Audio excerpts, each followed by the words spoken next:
The minstrel show was something which started in America, but it quickly appeared in the UK. And I mean, you can see elements of it turning up in Lark Rise to Candleford in Flora Thompson's book in the 1880s. Definitely it was there then, and people were using simple instruments. People learned how to play the banjo, for example, the mandolin, the guitar, and they played songs at home. And there were the minstrel songs, which had become so well known in the States, were exported over to the UK, but often without all the historical baggage which made the minstrel show so heinous in the States. So, in fact, the minstrel show in the UK continued until the 1970s, with, for example, the black and white minstrel show, which appeared on British televisions in the 1960s and went on until 1978, and has never, of course, been seen again and is almost excised from YouTube. It's the most extraordinary development. For Britain, the blackface idea probably had as much to do with the maypole and the traditions of dancing around the maypole, of sort of what's it called now? Yeah, well, anyway, um, and basher stick, as it did with the origins in America. But I think it was not necessarily seen as a racist thing, whereas in America it was definitely racist. And but the songs, we imported those songs from the States. So we imported the racist music without necessarily all the racist overtones.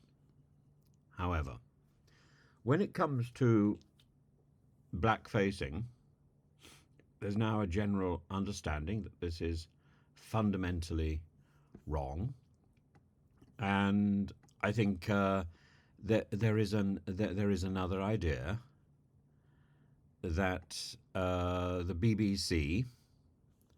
BBC was heavily involved in that for 2 decades. The BBC was involved in blackfacing, and indeed, I think there was discrimination even in the casting. So, for the majority of the period of the black and white minstrels, uh, Britain or the BBC operated a colour bar, so black people were not allowed to become part of that troupe. It's utter madness. By the end, there were black performers within the black and white minstrels. But the the campaign against racial discrimination in, I think, as early as 1967 asked for the show to be axed.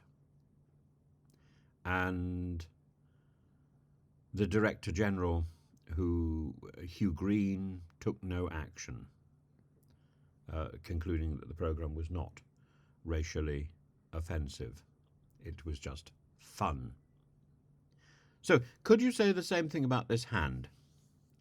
It's a photograph which has been doctored, and a white hand putting a completed election ballot into an election box in Wales. And that was shown a few years ago on the BBC. And then last year, there was this doctored hand which has been blacked up as if it's in the black and white minstrels. So the BBC is still up to its same tricks. What artist could have been employed, and how much were they paid to black up that hand a la black and white minstrels? That really is the question, isn't it? So we've got a reintroduction by stealth, politically, of the black and white minstrels. I should have thought this was something that is racist. I should have thought this is the sort of thing that Barry Thorne, I think Barry Thorne was the person who wrote to the BBC in 1967 and accused the BBC of being racist. And I think we're back in the spirit of the black and white minstrels. And what we need is a Bill Cotton to say, the time is up. The time is up.